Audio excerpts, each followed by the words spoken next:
देखिए मोस्टली धनबाद में air pollution को लेके काफ़ी फोकस है। हम लोग कोशिश कर रहे हैं कि given the mining area, given the coking plants here, we would like to improve air quality of Dhanbad. Apart from that इस बार से नो टू प्लास्टिक और बैन प्लास्टिक पर थीम है, तो हम लोग कोशिश करेंगे कि म्यूनसिपल एडमिनिस्ट्रेशन की मदद से हम लोग कोशिश करेंगे कि कम से कम शहर वाले एरिया में जहाँ अल्टरनेटिव प्लास्टिक जो टू प्लास्टिक का यूज़ हो सकता है, वहाँ हम लोग अल्टरनेटिव्स की व्यवस्था भी करें और लोगों को जागरूक भी करें। और साथ ही साथ plantation has always been aim of the government. हमारे माननीय मुख्यमंत्री जी की भी लगातार सोच रहती है कि ज़्यादा से ज़्यादा प्लांटेशन झारखंड में हो, तो वो चाहे नरेगा के माध्यम से हो, चाहे CSR के माध्यम से हो, चाहे नगर वन के माध्यम से हो, फॉरेस्ट्री के माध्यम से हो। हम लोग सारे माध्यम को यूज़ करेंगे और बृहद रूप से प्लांटेशन और वाटर कंजर्वेशन इस साल करेंगे। अलग-अलग प्रोजेक्ट पे आपने बात किया क्षेत्र के लिए कोई दिशा निर्देश दिए गए हैं? जो इनका अपना सेफ्टी नॉर्म्स है वो उनको फॉलो करना चाहिए, वो हम लोग यही निर्देश देते रहे हैं। और बाकी वाटर कंजर्वेशन को लेके ऑब्वियसली क्योंकि माइनिंग बेल्ट में डिगिंग होता है बहुत लार्ज स्केल, तो वाटर कंजर्वेशन को लेके हम लोग कोशिश कर रहे हैं कि बड़ा बृहद काम धनबाद में हो। ये अलग-अलग प्रोजेक्ट आपने छात्रों की तरफ से देखिए छात्र प्रोफेसर मुझे लगता है कि यहाँ एक्सट्रीमली एक्सपर्ट हैं।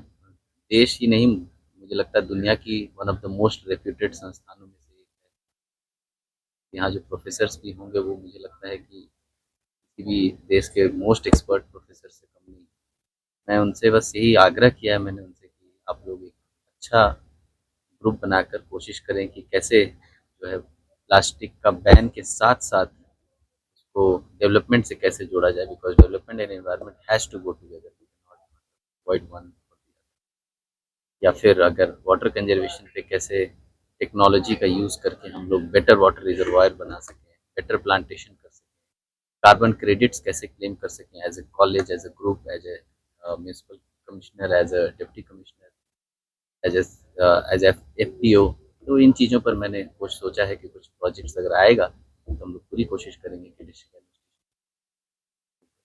जिस तरह आप अपने संबोधन में भी कह रहे थे कि आपका जो प्रीवियस कार्यकाल रहा है उसमें आपने कई तरह की चीजें सामने लाई, क्या आने वाले दिनों में धनबाद में भी कोई फेलोशिप, कलेक्ट्रेट फेलोशिप जैसी कोशिश रहेगी। अभी तो माननीय मुख्यमंत्री जी के द्वारा ऑलरेडी लॉन्च हो गया है, शिक्षा विभाग से ही हो गया है।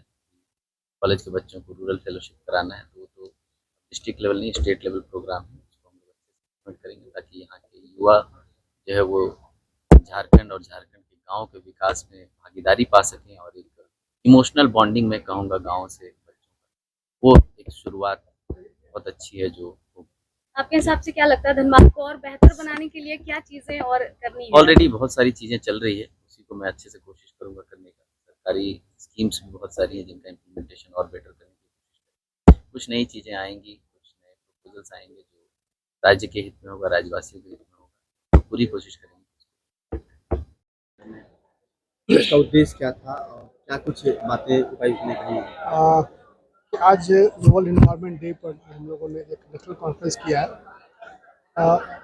इसका यही थीम था कि हम लोग सस्टेनेबल माइनिंग करते हुए कैसे हम लोग पोल्यूशन को कंट्रोल कर सकते हैं, खासकर एयर पोल्यूशन को। क्योंकि सभी जानते हैं कि धनबाद में माइनिंग एक जो अहम हिस्सा है धनबाद की लाइफ का, चाहे इसका इकोनॉमिक जो हो या फिर सोशल लाइफ हो, दोनों के लिए कोल माइंस का एक अहम हिस्सा है। तो हम बिना कोल माइंस के धनबाद की कल्पना भी नहीं करते, लेकिन इसी कोल माइंस को सस्टेनेबल बनाते हुए हम कैसे इन्वायरमेंट को हम लोग ज़्यादा सेफ रख सकते हैं, पोल्यूशन को हम लोग कम कर सकते हैं।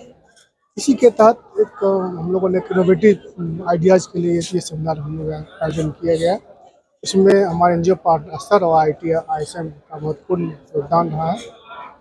हम लोगों ने एक प्रेस रिलीज भी, हम लोगों ने एक रिसर्च पेपर भी हम लोगों ने यहाँ रिलीज किया है। धनबाद निगम ने यहाँ से डॉक्टर पांडियन है उनको कुछ फंडिंग किया था रिसर्च के लिए।